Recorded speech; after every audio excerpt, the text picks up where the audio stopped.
இப்படி 3 முறை கீழே மேலேயும் வந்தோம்னா தசை பிடிப்பு, சுளுக்கு, ரத்தக்கட்டு, உடம்பு தசையெல்லாம் நல்லாயிருக்கும், சுறுசுறுப்பாக இயங்கலாம்.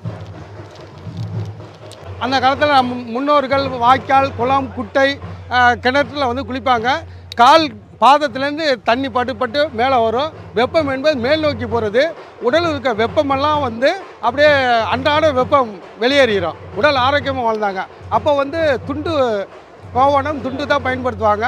துண்டை வச்சு முதுகில் பண்ணும்போது உடல் தசை பிடிப்பு, சுளுக்கு இந்த எல்லாமே எடுத்துடும். அதை அன்றாடம் பண்ணுவாங்க குளிக்கும்போது.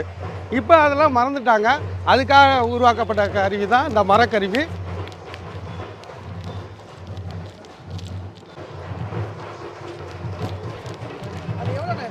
இது 750 ரூபா. 750. கிடைக்கும். தொலைபேசி எண் 99 52 63 99 98. நன்றி, வணக்கம்.